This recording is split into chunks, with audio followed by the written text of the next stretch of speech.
Express. Foot Express.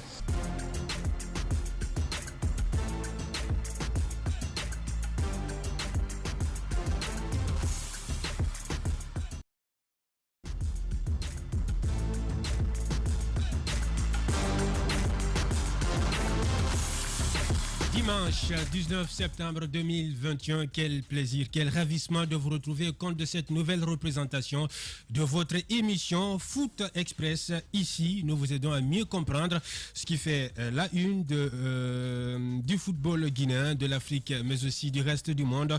Nous créons le plus grand stade radiophonique du pays tous les dimanches quand il est 16h. Toute l'équipe sportive s'installe, on vous tient compagnie jusqu'aux portes de 18h. Foot Express avec mes acolytes de tous les dimanches, Mohamed Assouma. Bonsoir Mohamed. Bonsoir Paul et bonsoir à tous. Kadiatou Diallo, Cathy, bonsoir. Bonsoir à tous.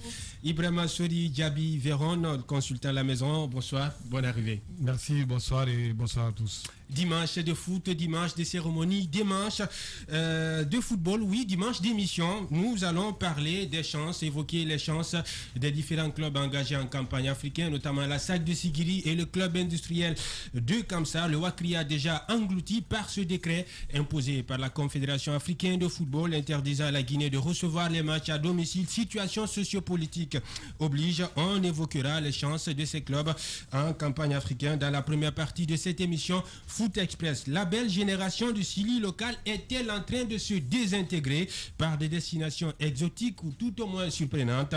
Pourtant, ils ont terminé au pied du podium du championnat africain des nations, un championnat qu'ils ont éclaboussé de par leur talent. Certains avaient même rendez-vous avec les étoiles. Mais voilà, quelques mois seulement après le chant, cette génération dorée qui pouvait faire du monde leur petite maison s'égare par des choix plus surprenants que malencontreux. Bagdad pour Jean Mousté, Tengue FC pour Mohamed Bangoura di Yorobo, prêt non concluant pour Victor Kantabadouno du côté de la Hongrie. Mamadouba, contrat résilié pour Mamadouba Bangoura, l'ancien de l'association sportive de Kaloum, et l'Éthiopie pour Sekouba Kamara, affectueusement appelé le spécialiste des tirs au but. Oui, ces joueurs qui connaissent des destinations exotiques, des destinations surprenantes. Pourquoi ces destinations, comment cette équipe nationale locale est-elle en train de se désarticuler, de se désintégrer? À qui la faute? Nous tenterons de répondre à ces questions dans cette émission Foot Express avec mes acolytes confortablement installés dans ce studio. Voilà, le fil conducteur, les visages, vous les avez découverts, vous les connaissez déjà, les voix, vous les avez entendues. Vous nous regardez à la télé, sur la télé d'une autre planète, Espace TV, vous nous écoutez également à la radio. L'international n'est pas à marge de cette émission sur la toile www.radioespaceguinée.info. Foot Express de ce dimanche 19 septembre 2021. Voilà comment on ouvre les débats. Foot Express. Radio Espace. Foot Express.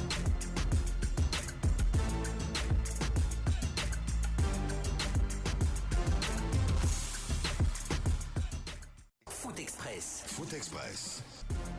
Foot Express. Foot Express.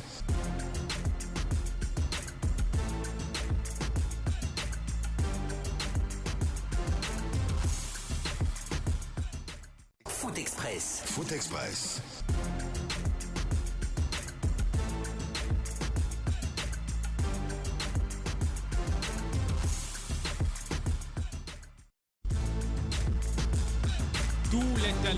Tous les talents sont expertisés dans cette émission Foot Express. Les enjeux des compétitions sont décortiqués avec mes complices, mes acolytes de tous les dimanches. Cathy, comment ça va? Ouais, ça va. Ça va en tout cas. La vie sans FC Messi, c'est difficile. Hein? La vie du FC Barcelone sans Messi. Hein? Oui, c'est difficile, mais bon, on aime le club avant la personne, donc ça va. On sait qu'on a l'espoir que ça va aller et on pense que ça va aller. On a séparé l'âme du corps, en fait. Oui, mais on va s'intégrer. Je pense qu'il y a juste quelques petits changements à faire et après, c'est bon. Okay. Commencer par l'entraîneur et certains joueurs doivent partir. Okay. Les géants du club. Toute la génération de Messi doivent partir, je pense. Eh ben. Du moment où Messi a quitté, pourquoi eux ne quittent pas donc? On espère que d'ici la fin de saison, Laporta va enfin se décider à aménager le club. D'accord. On l'espère, on verra bien. En tout cas, pour l'heure, il y a... Sauf qu'en matière de football, on ne met pas toute une génération à la retraite. On ne met pas, mais par exemple, nous, on n'a pas beaucoup de personnes à lever maintenant. Si tu dis nous, je ne comprends pas. Quand je dis, excusez, je suis habitué à parler comme ça de nous parce que le nous, je parle du Barça, je suis dedans et je suis supporter à 10 000%. Donc, je sais un peu ce qui fait mal au club. Parce que avoir Piqué, même Busquets, il peut rester sur le banc, mais parce qu'il est fatigué. Oui, pour un début, il peut rester sur le banc, mais Sergi Roberto, surtout Piqué, les deux, je pense qu'ils doivent quitter. Après, on a Jordi Alba, lui, il joue selon ses humeurs et ça ne profite pas au club du tout. Et ben voilà. Mohamed, comment ça va? Le jeune juriste. Ça va super bien. Juriste, oui, mais après, quand je franchis le seuil de cette porte, c'est pour tuer un sportif. Et ben voilà, on va parler football, Mohamed. Alors, ça te tenait personnellement à cœur d'évoquer le retour de la Coupe nationale, cette Coupe de la souveraineté nationale. Bon, un retour de la Coupe nationale dans sa 61e édition. Il faut savoir que c'est la seule compétition de souveraineté nationale pour le pays qui sera donc organisée cette année par la Fédération guinéenne de football, qui l'a d'ailleurs notifié aux clubs qui souhaitaient y prendre part jeudi dernier, voilà, de remplir les formalités y afférentes afin que la compétition puisse démarrer dans le dernier trimestre de l'année 2021. On rappelle que l'année dernière, la compétition ne s'était pas jouée. C'était très dommage pour nous, le public féru du Curon. On attendait avec impatience le retour de cette compétition parce qu'elle permet également à son vainqueur de se qualifier pour la Coupe Interclub de la CAF. Vous vous rappelez d'ailleurs que c'est par ce trichement que le Wakria s'était qualifié pour la Coupe Interclub de la CAF, notamment en Coupe de la CAF. Et on rappelle que le dernier détenteur de ce trophée demeure quand même le Wakria Athletic Club de Matin, qui avait qui avait de passage empoché, je crois, la somme de 100 millions de francs guinéens. Voilà, en tout cas, c'est une coupe que l'État devrait prendre beaucoup au sérieux parce que dans les autres pays, le président de la République même assiste à la finale. Comme je l'ai dit, c'est une compétition de souveraineté nationale. C'est vrai qu'on accorde beaucoup de valeur au championnat guinéen, comme partout ça se passe sur cette planète, mais la Coupe nationale devrait être la deuxième compétition la plus tentée dans un pays. Ouais, c'est la plus vieille compétition. Coach Véron, avec le nouveau format proposé par la Fédération guinéenne de football, est-ce qu'on n'est pas tenté de déduire que c'est une coupe qui va progressivement perdre son éclat avec ce nouveau format? Parce qu'on on ouvre les vannes aux clubs qui sont capables de supporter les charges. Comme pour dire qu'on a complètement changé le modèle de gestion du football guinéen. Si c'était basé sur du social, maintenant, c'est basé sur le retour sur investissement. Non, je suis d'accord avec toi. Quand on parle de la Coupe nationale, normalement, tous les clubs du pays doivent y participer. Mais malheureusement, dans un pays comme le nôtre, où ces acteurs du football ou ces responsables de football font l'autofinancement, donc vous êtes obligé de demander à ceux qui ont les moyens. Pourquoi la fédération a y pensé comme ça? Parce que tout simplement, il y a eu trop de forfaits auparavant. Et il y a des équipes qui étaient là au début et finalement qui ne pouvaient pas se déplacer. Vous-même, vous vous rappelez, il y a eu une crise où la fédération a voulu arranger des clubs qui n'ont pas assez de moyens. Que les grands se déplacent chez les petits. Les divisions supérieures se déplaçaient pour aller rencontrer les autres. Ce qui est normal. Mais finalement, les équipes se sont opposées. Il y a eu des problèmes. On s'est dit quoi? Il faut trouver d'autres formules pour l'organisation de la Coupe nationale. Et je pense bien, moi je ne trouve pas de problème dans ce sens-là, parce que jouer la coupe, certainement c'est avoir un ticket pour la qualif en ce qui concerne les compétitions continentales. Donc à ce niveau, une équipe qui doit remporter la Coupe nationale, vous n'avez pas les moyens de jouer ici en Guinée, ça va être difficile parce que l'État a dit qu'il se désengage complètement par rapport à tout ce qui est soutien aux clubs qui se qualifient. Mais là, ça va ressembler à la Ligue alors? Non, ça va ressembler à une Ligue. Non, pas une Ligue. Écoutez ce que je suis en train de dire. Vous acceptez tous les clubs aujourd'hui qui n'ont pas de moyens de se soutenir. C'est la Coupe nationale. Et un club de la division nationale peut se retrouver en finale. Alors qu'on a peut force remporter autant pour le trophée. championnat. Non, Parce qu'il y a des clubs non, ce n'est pas, non, qui ne peuvent pas se supporter aussi. Non, ce n'est pas la même pas chose. pareil, C'est pas pareil. Non, la coupe et le championnat, c'est deux mondes. Même si c'est le foot, mais c'est deux mondes carrément différents. Je parle de la coupe. Quand vous avez FC Séquence par exemple a réussi à avoir la coupe, étant en deuxième division, en troisième division même, ils ont réussi à avoir la coupe. Donc, si un tel cas se pose, ça va être difficile aujourd'hui parce que l'État, avant, c'est l'État qui assurait les frais de voyage, l'hébergement et tout. Aujourd'hui, l'État dit carrément qu'il ne peut pas le faire. Donc, si vous avez un club, la division nationale qui va se retrouver dans ça va être très compliqué. Et en plus, je parlais du forfait. Il n'y a jamais de vrai championnat s'il n'y a pas de match sur le terrain. Si vous gagnez sur le papier, parce qu'il y a eu des clubs. Il y a eu des forfaits. Il y a eu trop de forfaits. Il y a beaucoup de forfaits pendant la pour Coupe éviter, nationale. Je suis d'accord. Vous vous engagez, vous avez une lettre de motivation, vous vous engagez, vous payez votre cotisation, vous payez votre engagement, et puis vous ne pouvez pas dire après que je ne peux pas supporter les frais. Et ça ne reste que recevoir un match à domicile. C'est tellement compliqué, il y a tellement de détails, il y a tellement de frais qui sont là. Donc je pense bien que c'est l'essentiel. Que la coupe revienne, qu'on essaye de jouer cette coupe nationale. Pour moi, c'est le plus important parce que avoir des représentants sur le continent qui n'ont pas du tout mérité, qui viennent du classement du championnat, c'est comme si on avait une seule compétition. Donc c'est très bien qu'on joue la coupe nationale. Ça stimulait également l'engouement à l'intérieur du pays parce que les clubs supposés être de seconde zone avaient la possibilité de recevoir les grands clubs, notamment le Royal, la Escaloum, tout ça. Ils se frottaient à ceux-ci devant leur public. Le retour de la coupe nationale. Oui, Cathy. Oui, je pense que c'est une bonne idée, mais le format, on dit qu'on l'a changé, mais j'accepte ce que M. Diaby a dit parce que si toi-même, tu n'es pas capable de payer les déplacements dans le pays, si tu es qualifié, comment tu vas faire pour payer les déplacements ailleurs? Vous voyez, donc s'il y a une cotisation à faire, donc les clubs n'ont qu'à se grouiller pour trouver cette cotisation et la payer. Parce que quand même les 100 millions ne vont pas les permettre de se déplacer pour s'ils sont qualifiés. Vous voyez? Donc, je pense que c'est une bonne idée de prendre des clubs qui sont capables financièrement aussi. On espère mais après aussi, normalement, l'enjeu, c'est de faire jouer tout le monde. Mais on ne peut pas faire jouer tout le monde aussi. Parce que les gens, ils aiment tellement la facilité qu'ils ne travaillent pas. Donc, ils se disent, OK, même si je peux participer à une coupe, je vais gagner 100 millions. En fait, ils visent plus les 100 millions que d'aller dans une autre compétition. Donc, je pense que c'est une bonne idée. Bien. Et par rapport au désengagement de l'État d'accompagner les clubs guinéens en campagne africaine, il faut espérer que l'équipe de Jean-Pierre Papin, le sobriquet du président Doumbouya, puisse reconsidérer cette décision pour le bonheur du football, Mohamed. Et quel va être le sort de la Coupe du Président? Parce que parallèlement, on avait créé une Coupe du Président. Moi, je veux, pour répondre rapidement à ces deux questions, je pense que il faut relativiser les réponses. Quand l'État dit qu'il ne s'engage pas entièrement dans les subventions, par exemple, accordées aux clubs de division d'honneur en ce qui concerne la Coupe nationale, c'est tout à fait normal. D'une part, c'est tout à fait normal parce que quand vous avez une équipe de football, je parle sous le contrôle d'un technicien, c'est une entreprise à objet sportif. Donc, ça revient, au fait, ça rejoint, je ne suis pas en train de dire que je suis à 100% d'accord avec, mais ça rejoint un peu le système économique sur lequel votre pays est engagé. Redescends sur terre. Non, je redescends sur terre, justement.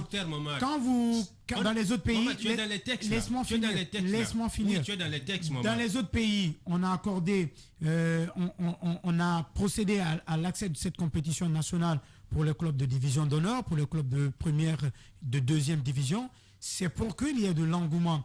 En plus de cela, ça protège le football amateur. Par exemple, dans certains pays comme l'Angleterre, vous n'avez pas le droit de retransmettre en direct un match de première ligue quand il y a les matchs de football amateur. C'est fait dans le souci de protéger le football amateur. Et pour protéger mieux ces clubs-là, c'est de les faire jouer ces types de compétitions, les mettre sous les feux des projecteurs.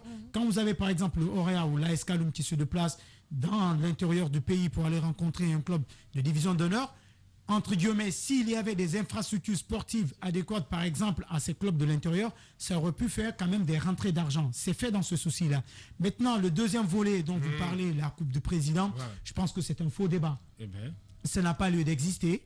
On a une Coupe nationale. On doit l'enterrer. On a une Coupe nationale, s'il vous plaît. On a une Coupe nationale. Si l'État est fort à quelque chose pour financer le football, qu'il finance d'abord cette compétition nationale avant de créer une autre compétition parallèle. Bien. Moi, je répète encore, c'est un faux débat. On n'a pas besoin d'une telle compétition puisque la Coupe nationale, elle est là pour ça.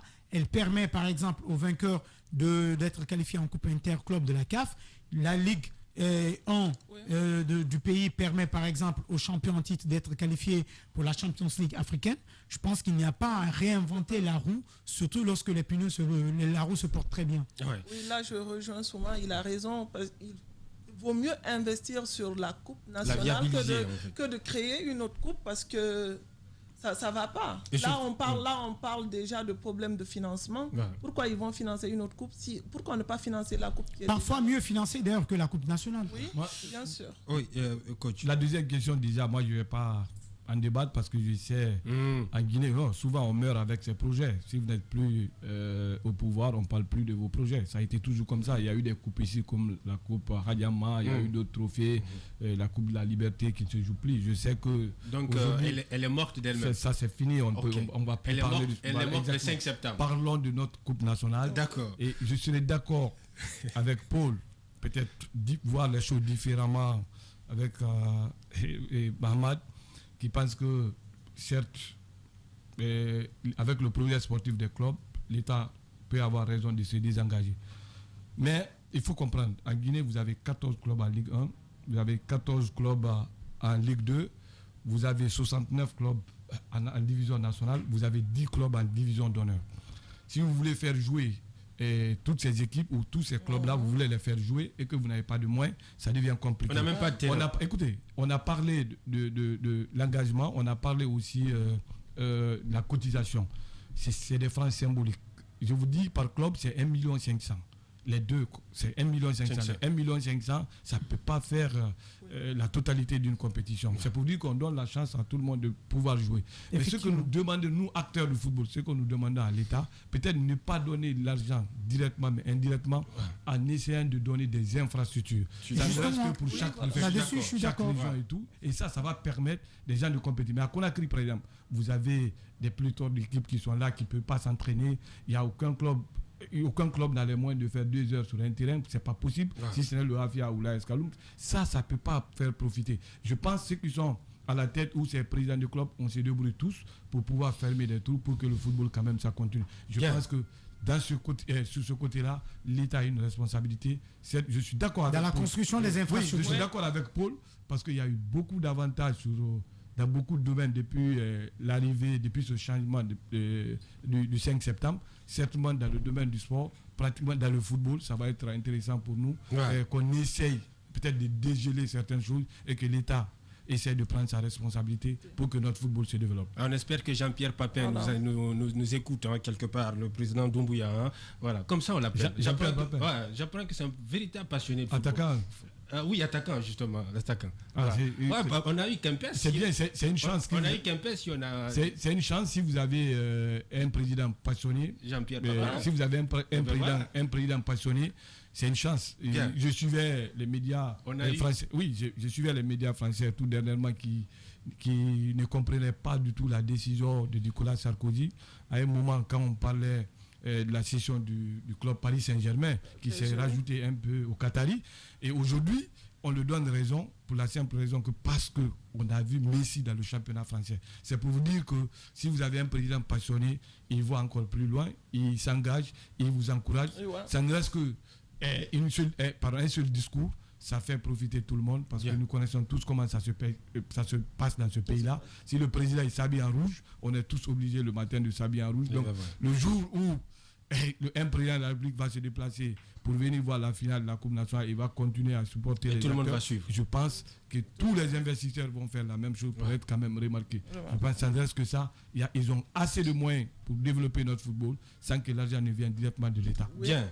Voilà ce qu'on pouvait donc retenir sur le retour de la Coupe nationale en sa 61e édition. Voilà, 61e édition avec un format inédit, disons, new outlook proposé par la Fédération guinéenne de football. On va à présent parler des chances des deux clubs rescapés, disons, en campagne africaine. La SAC de Sigiri et le club industriel de Kamsa. Le Wakria, quant à lui, a été englouti par cette décision de jouer ces matchs en finale. Le Wakria qui pourtant était très bien entré dans cette rencontre, qui semblait la tenir du bon bout, qui avait la direction des opérations, mais les choses se sont délitées pour le Wakria à la 63e minute suite à cette décision mitigée, cette décision arbitrale mitigée qui a débouché sur le penalty.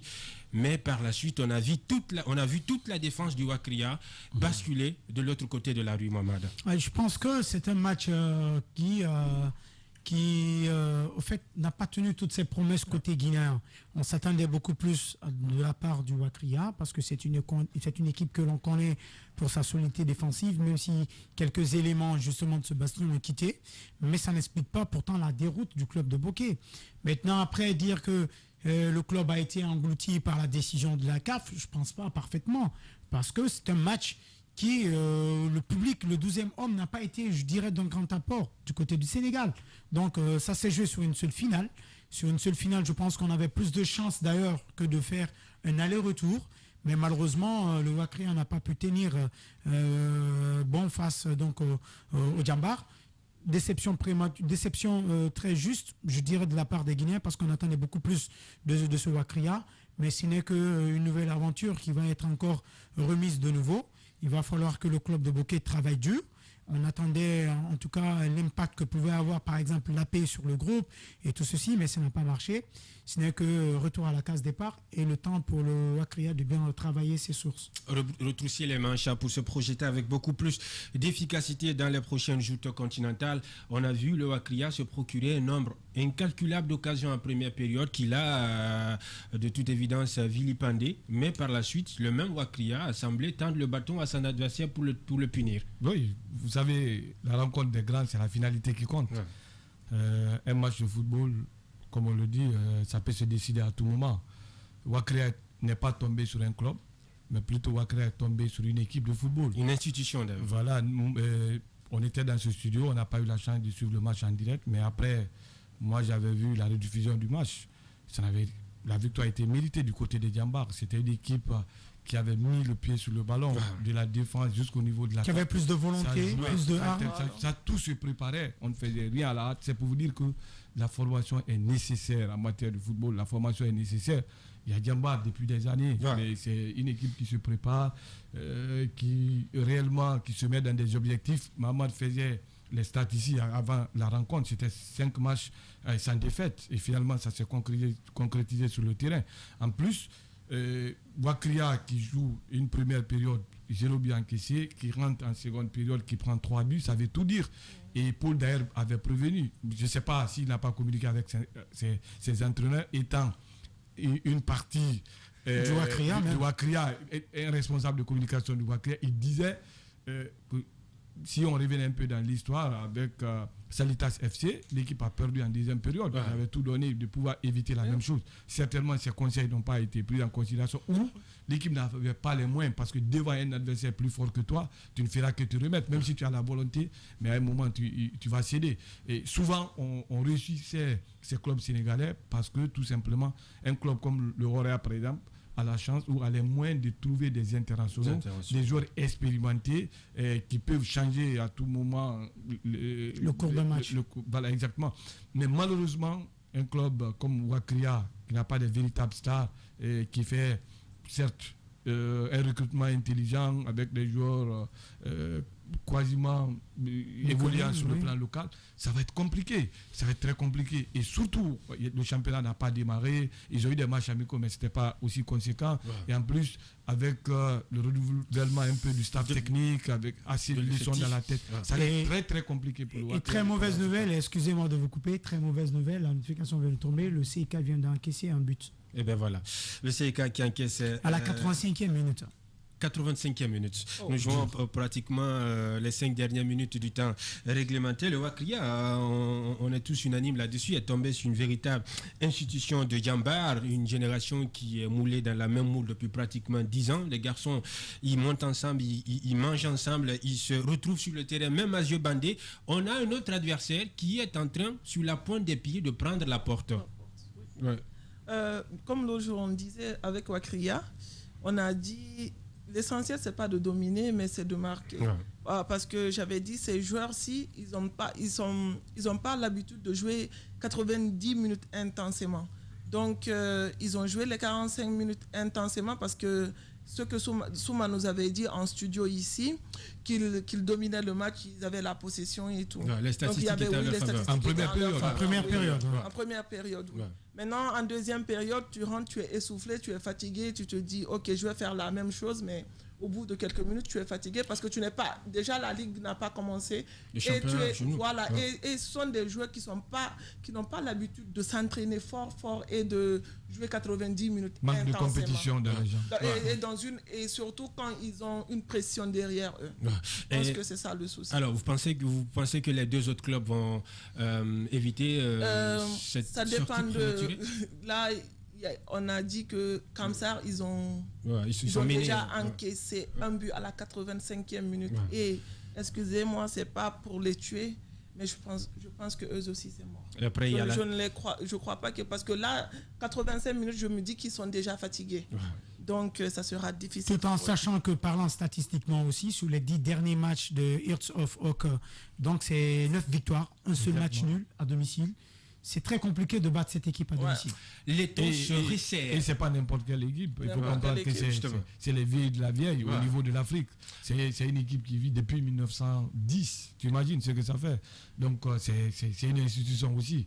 Au niveau du CIK, on disait la même chose. Et c'est les mêmes problèmes qui se font ressentir. Le manque de compétition dans les jambes, ça se ressent souvent dans les deuxièmes périodes. Et le timing mis pour espérer construire une équipe compétitive à l'orée de cette campagne africaine, parce qu'on a vu le gros chambardement au sein du CIK qui a fini la saison avec plus de 30 joueurs, mais après qui s'est retrouvé avec moins de 19 joueurs. Il y a eu énormément de départs. Et ils ont recruté... il y a eu un mercato vraiment mouvementé. Voilà, un mercato mouvementé. Et ils n'ont pas joué la Ligue. Donc ces gens-là ne sont pas habitués à vraiment jouer ensemble. Pour ceux qui sont venus, et il y a d'autres qui sont partis. Donc c'était chaud pour eux, vraiment. Donc je comprends, mais bon, s'ils se limitent au moins à un score de 1-0, c'est pas mal. C'est l'élimination pure et simple. Mais il n'y a pas d'humiliation derrière. Moi, le CIK également qui était sévré de son buteur maison, et là Abdourahmane Ba, qui a rebondi de côté de la Turquie, parce qu'ils ont besoin, ces clubs-là avaient besoin d'un temps conséquent, non seulement de l'entrée d'argent, mais d'un temps conséquent pour pour lubrifier les automatismes entre les éléments, pour voir des connexions naître, et puis les complicités également se germer au sein de l'effectif. Mais malheureusement... Une précision. Et là, Abdourahmane était sous prêt avec le CIK. Il était sous prêt. Et le gamin appartient à l'Académie Sainte-Marie. Et si ça restait que... Qui était en conflit récemment avec la structure le CIK voulait vraiment le conserver, vu tout ce qu'il a fait. Vous ne pouvez pas quand même accepter de perdre votre meilleur buteur si vous partez en campagne africaine. Mais finalement, avec tout à l'heure, tu disais que le CIK s'est vidé, ils ont eu un mercato mouvementé parce qu'il y avait assez de joueurs qui étaient sous prêt. Et à un moment, le président il a tapé sur la table pour vraiment faire des transferts définitifs pour pouvoir éviter ce qui est arrivé cette année. Comme pour dire que les taux se resserrent à présent sur le seul, je dirais pas le seul, je ne vais pas enterrer tout de suite la saga, mais les taux se resserrent sur le Oria Athletic Club de Matam, exempté du premier tour, qui est fixé sur son adversaire, qui est le Stade malien pour le deuxième tour de la Ligue des champions africains de football. Le Oria qui devra continuer à se battre pour garder jalousement l'indice de ce football. Justement, que l'on soit supporter du club de Matam ou pas, aujourd'hui, par la fibre patriotique, on est obligé de les accompagner quand on sait qu'il y a le coefficient de la Ligue 1 Salam qui est en jeu. Parce que c'est quand même la Guinée a la possibilité d'avoir 4 représentants en Coupe africaine, si je ne m'en abuse. Et aujourd'hui, c'est le Oria qui devra supporter tout ce lourd fardeau-là. de représenter la Guinée jusqu'à bon terme. Je pense qu'ils ont quand même leur épingle à tirer du jeu face au Stade Malien, puisque c'est une équipe qui a été bâtie pour cela. On rappelle 2 fois successivement en quart de finale de la Ligue des Champions. Ça veut dire que vous faites partie des 8 meilleures équipes africaines. Et aujourd'hui, compte tenu de la position du HAC en Guinée, je pense qu'ils peuvent dépasser ce cap et aller encore plus loin. Même si après, le projet sportif aussi reste à prendre en considération, parce qu'il y a beaucoup de joueurs du côté donc, du Warrior qui sont presque dans la trentaine et qui tendent vers la fin de carrière. Ils sont en train de... Et il faut... mais ils se sont bien renforcés. Oui, il faut procéder... Il y a Mori Kanté, il y a Ismaël Kamara, il y a... Il faut procéder à une régénération, de l'effectif. Et je pense que de ce côté, c'est un club qui peut encore apporter beaucoup de choses à la Guinée. Pour une fois, j'ai été bluffé par la qualité de recrutement du Oria. Oui, vous savez, ils ont appris beaucoup pendant ces dernières années. Ah. Maintenant, c'est une équipe expérimentée. C'est d'ailleurs le plus expérimenté en Guinée. Mais ce qu'il faut comprendre, rapidement, assez de choses sont réunies pour ne pas qu'on réussisse notre campagne africaine, il faut le savoir. Et, voilà. Et si les entraîneurs ils ont des problèmes de licence. Vous avez le championnat qui n'avait pas démarré. Vous avez les problèmes de licence. Exact. Je suis entièrement d'accord avec toi. Mais cela se passe. Vous préparez une équipe, vous n'avez pas la capacité d'être sur le banc. Il y a assez de choses. Aujourd'hui, on parle de l'état du pays. Vous n'avez pas de matchs aller-retour. Tout ça, c'est compliqué. Ça n'est pas en faveur de la Guinée. Bien. Voulez-vous savoir que sont devenus ces joueurs qui nous ont fait rêver au récent championnat d'Afrique des Nations? Quelle destination ont-ils emprunté ces joueurs qui avaient rendez-vous avec les étoiles, avec l'histoire? En parlant de Morla, en parlant de Victor, en parlant de Mamadouba, passé d'un vendeur de coco à une destination inédite. Vous le saurez dans la seconde partie de cette émission Foot Express. Ne touchez pas à vos tunings. Dans quelques instants, toute l'équipe se retrouve pour poursuivre cette belle aventure jusqu'aux portes de 18h. Foot Express. Foot Express.